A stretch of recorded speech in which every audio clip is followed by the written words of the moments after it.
माता जी, जैसे एक चीज़ जानना चाहता हूँ कि साध्वी बनने के लिए माताओं को क्या करना चाहिए। जो माताएं बहनें साध्वी बनना चाहती है उनको कौन से मार्ग पर चलना चाहिए, कहाँ से शुरुआत करनी चाहिए?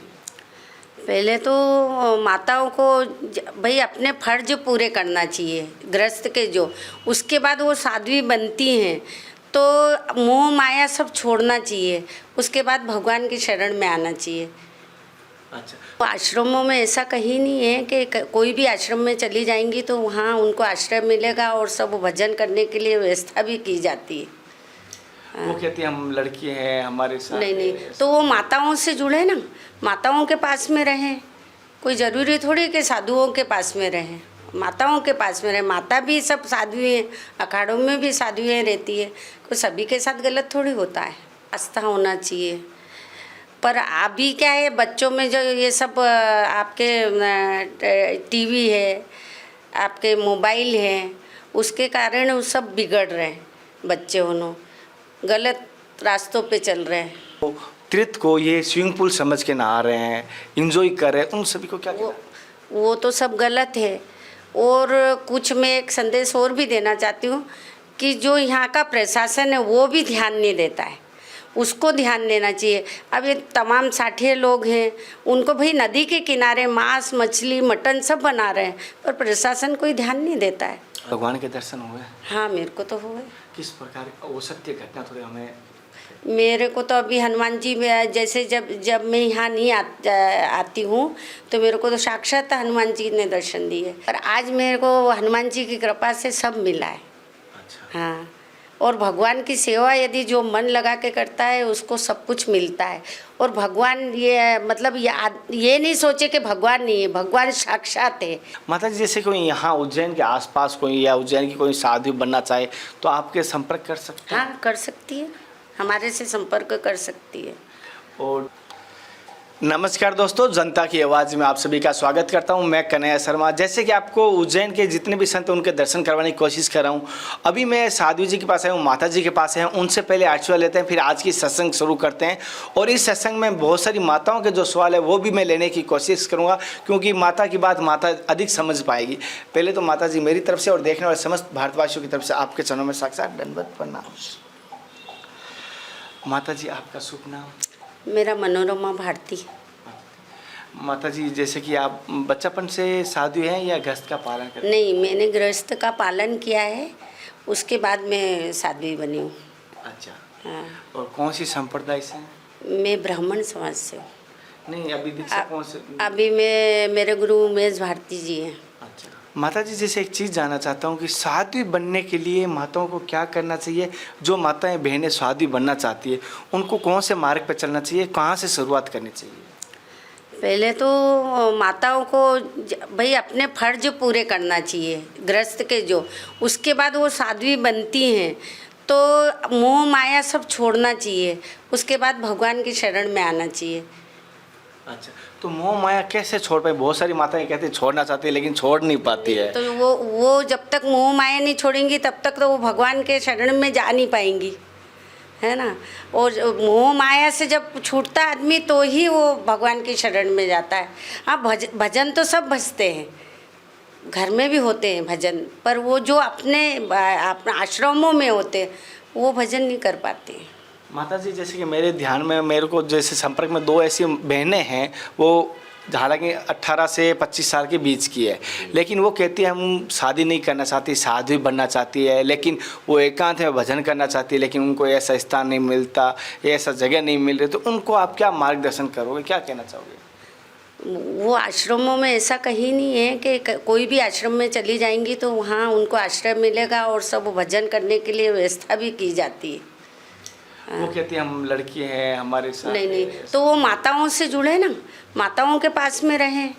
कोई ज़रूरी थोड़ी कि साधुओं के पास में रहें, माताओं के पास में रहें। माता भी सब साधुएं हैं, अखाड़ों में भी साधुएं रहती है, कोई सभी के साथ गलत थोड़ी होता है। ये तो अपने आप में होना चाहिए, क्या हाँ, अपन ने इतना कॉन्फिडेंस होना चाहिए कि चाहे जितना कोई मर्द रहे पर अपने को अपने आप में कंट्रोल करना चाहिए। जैसे कि माता जी ने कहा अपने ऊपर विश्वास होना चाहिए। हाँ, अपने ऊपर विश्वास होना चाहिए। माता जी, जैसे कि अभी नवयुवक है, उनको आप क्या कहना चाहोगे, जो देश के रीढ़ की हड्डी कहूँ या जो जवान है, नवयुवक है, उनको आप क्या कहना चाहोगे, जैसे भाई है, बहन है, उन सभी को आपकी तरफ से धर्म को लेके क्या संदेश है? भाई धर्म में तो सबको आस्था होना चाहिए, पर अभी क्या है बच्चों में जो ये सब आपके टीवी है, आपके मोबाइल है, उसके कारण वो सब बिगड़ रहे हैं, बच्चे उन्हों गलत रास्तों पे चल रहे हैं।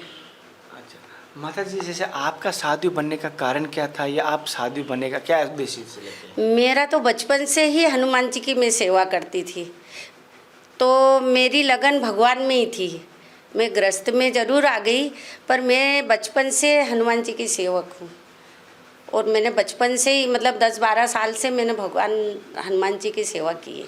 जैसे कि हनुमान जी एक कहा जाता है कि ब्रह्मचारी है और आप महिला हैं, तो किस प्रकार की? तो हम तो उनको अपने पिताजी भी मानते हैं, माँ भी मानते हैं, सभी मानते हैं। ऐसा थोड़ी है कि अपन ब्रह्मचारी हैं तो अपन को उनसे दूर उनको छूना नहीं, पर उनकी दूर से अपन पूजा तो कर सकते हैं है। पूजा करने के लिए थोड़ी मनाही है, पूजा तो कर सकते हैं भाई, उसको छुओ मत, उनको सिंदूर मत चढ़ाओ, पर आप उनकी सेवा तो कर सकते हो, सेवा करने के लिए कोई मनाही नहीं। माता जी, जैसे अभी नदी किनारे देख रहा हूँ, जैसे कि बहुत सारी ऐसी स्नान हो रहे हैं, जैसे बहुत सारे कह सकते हो हमारे धर्म को कहूँ, हमारे संप्रदाय को कहूँ, बहुत सारी नुकसान भी पहुँचा रहे हैं, तो उन सभी को क्या कहूँगे? जैसे हालांकि ऐसा निवस्त्र होकर नहाना भी नहीं चाहिए, बहुत सारी माताएं बहनें नहा रही है, यहाँ नदी को तीर्थ को ये स्विमिंग पूल समझ के नहा रहे हैं, इंजॉय कर रहे हैं, उन सभी को क्या कहना? वो तो सब गलत है। और कुछ मैं एक संदेश और भी देना चाहती हूँ कि जो यहाँ का प्रशासन है वो भी ध्यान नहीं देता है, उसको ध्यान देना चाहिए। अब ये तमाम 60 लोग हैं, उनको भाई नदी के किनारे मांस मछली मटन सब बना रहे हैं, पर प्रशासन कोई ध्यान नहीं देता है। अच्छा। हाँ, ध्यान नहीं दे रहा है। सब ये नदी के किनारे पे आप देखोगे तो सब आपको दिखाई देगा, चाहे वो लोग ध्यान नहीं देते। सब आते हैं अधिकारी, ये सब हमारे देखो आश्रम के सामने ही है। अब हम लोग तो है ना, जब शिकायत करते हैं तब हटा देते हैं, फिर आ जाते हो। तो ये सब ये क्या प्रशासन के हाथ में होना चाहिए। और फिर यदि महिलाएं यदि नारी, तो उनके लिए सुविधा दे भाई, ऐसे बनाएं जो वो नहाए, वो ऐसे निवस्त्र होके नहीं नहाए, उसके लिए रोक करें, प्रशासन को रोक करना चाहिए इस चीज़ के लिए। और माताओं को भी कुछ संदेश, और वो माता जी को माता उनको भी अपना ध्यान रखना चाहिए कि हम क्या कर रहे हैं, ये गलत है कि अच्छा है, ये माँ उनको भी ध्यान रखना चाहिए। मैं उन माताओं को बहनों को कहना चाहूँगा, जैसे मैंने आज सुबह जब स्नान करने गया था, मैंने बहुत ही तो हालांकि अपनी इंद्रिया कंट्रोल करने में सक्षम हो पाता हूँ मैं, बहुत सारे ऐसे होता है इंद्रिया कंट्रोल नहीं कर पाता है, तो मैं उन सभी से कहूँगा उनकी ध्यान, उनकी जो तपस्या होती है वो छीन होती है। तो मैं उन माताओं को कहूँगा निवस्त्र होके ऐसी तीर्थ स्थानों पे ना नहाएं, और अगर आपको लगता है तो आप घर के अंदर मैं कहूँगा स्नान कर लीजिए ना, जिसको अगर अच्छा लगता है निवस्त्र होके, तो ऐसे स्थानों पर ना नहाएं। मैं उन सभी से माफ़ी मांगूंगा, अगर मेरी बात को अगर किसी को बुरा लगे, कान पकड़ के आपसे माफ़ी मांगूंगा माता हो, इसलिए मैं कहूँगा। माता जी, एक चीज़ और जानना चाहता हूँ, जैसे कि बहुत सारे ऐसे होते हैं संत बनना चाहते हैं, लेकिन वो कहते हैं क्या संत बनने से भगवान की प्राप्ति होती है? हाँ, होती है। यदि आप भगवान में लीन रहोगे तो संत बनने से तो प्राप्ति होएगी, क्योंकि वो क्या है, वो बिल्कुल घर गृहस्थी सबसे निवृत्त होके और साधु बनता है, उसको फिर मोह माया थोड़ी रहती है। और आप लगन लगाओगे तो भगवान तो आप घर में बैठोगे तो भी मिलेगा। आपको कभी भगवान के दर्शन हुए? हाँ, मेरे को तो हुए। किस प्रकार वो सत्य घटना थोड़ी हमें? मेरे को तो अभी हनुमान जी में जैसे जब मैं यहाँ नहीं आती हूँ, तो मेरे को तो साक्षात हनुमान जी ने दर्शन दिए, ऐसे बाल रूप में, बिल्कुल ऐसे बाल रूप में, धोती कुर्ता पहने हुए, और उन्होंने दर्शन दिए हमारे को। नहीं, बोले नहीं, बस खाली वो खड़े रहे, बोले तो नहीं। अच्छा। पर हाँ, मेरे को तो दिखाई दिए। अच्छा। और अभी 1 महीने पहले ही दिखाई दिए। माता जी, आपके जीवन की ऐसी सत्य घटना बताओ, लोगों को हमारे आस्था की तरफ और बढ़ेंगे, धर्म की तरफ और बढ़ेंगे, क्योंकि एक संतों की जो जीवन का अनुभव होता है, जो लड्डू खाया वही बता सकता है कितना मीठा। अभी जैसे मैंने ककड़ी खाई तो मुझे पता चला ये मीठी है, तो जो खाया वही बता सकता है। तो आप ये बताइए जीवन की, जिससे लोग धर्म की तरफ और बढ़े, आपके जीवन की कोई सत्य घटना है? मैं तो यहाँ पर शुरू से जब से मैंने भगवान को, हनुमान जी को पकड़ा है, मेरे को तो भगवान ने सब कुछ दिया है। मेरे पास कुछ भी नहीं था, कुछ भी नहीं था। जब मैं यहाँ पे थी, आई थी, तो मेरे पास 1 किलो आटा मंगवाती थी और खाती थी। पर आज मेरे को हनुमान जी की कृपा से सब मिला है। अच्छा। हाँ, और भगवान की सेवा यदि जो मन लगा के करता है उसको सब कुछ मिलता है। और भगवान ये मतलब ये नहीं सोचे कि भगवान नहीं है, भगवान साक्षात है यदि आप मन से पूछते हैं तो। क्या कोई माता जी के या संतों के आशीर्वाद से उस शिष्य को भगवान के दर्शन हो सकते हैं? क्या आप हमें भगवान के दर्शन करवा सकते हैं? नहीं, ऐसे आशीर्वाद से थोड़े गए। जब तक आप उसका प्रयत्न नहीं करोगे, भगवान के पास में बैठोगे नहीं, तो साधु ये थोड़ी भगवान को साक्षात के देंगे कि भगवान आपको दर्शन दे देंगे। आपको मेहनत करनी पड़ेगी उनके लिए, तब तो भगवान आपको मिलेंगे। आप मेहनत करना नहीं चाहोगे और सोचोगे भगवान साधु के आशीर्वाद से मिल जाए, तो ऐसा नहीं होता है। और जैसे कि माताओं में एक छोटा सा आता है कि घर में जो कलश होती है, तो वो कहते हैं हमारे घर पे किसी ने कर दिया, किसी ने कहता है शमशानी क्रिया कर दी, कोई कहता है टूणा कर दिया, कोई कहता है तंत्र बाधा हो गई। तो क्या ऐसा सत्य में होता है या माताओं को ही ज़्यादा ऐसा लगता है? ये तो एक है ना, मतलब वो उनकी सोच रहती है। होता तो है, ये तो हम मानते हैं कि हाँ होती है बहुत सी चीज़ें। भाई गलत चीज़ें होती है, पर इतनी भी नहीं होती है कि आप मतलब बिल्कुल उसमें ही चले जाओ कि हमारे को ये कर दिया, वो कर दिया। कुछ नहीं, जिसके पास में भगवान बैठा होता है उसको कुछ भी नहीं होता है, कुछ भी नहीं होएगा। जैसे कि माताजी ने कहा, और ये बात सत्य है। हालांकि कुछ नाम जो दुनिया में है वो है, मान लिया। अगर आपने क्रिया कह रहे हो, चाहे भूत कह रहे हो, प्रेत, नाम जो है दुनिया में बना वो चीज़ है, वो है। लेकिन 1% से होता तो 90% आपके ऊपर जो भ्रम है वो हावी हो जाए। हाँ, बस भ्रम पाल लेते, ये मन में सोच लेते कि हमारे को ऐसा कर दिया, जबकि ऐसा कुछ है नहीं। और भगवान जहाँ बैठा हो वहाँ किसी को कोई भूत पिचास नहीं आते। वो हनुमान चालीसा में बोले भूत पिचास निकट नहीं आया, महावीर जब नाम सुनावे। तो ये क्या है कि जहाँ हनुमान जी बैठे हो, जहाँ भगवान बैठे हो, जहाँ कृष्ण बैठे हो, जहाँ शंकर भगवान बैठे हो, वहाँ क्या भूत प्रेत आएगा? वहाँ तो कोई संभावना ही नहीं है। पर ये दकियानुसी है, वो मन की सोच है, भ्रम है कि हमको किसी ने कर दिया।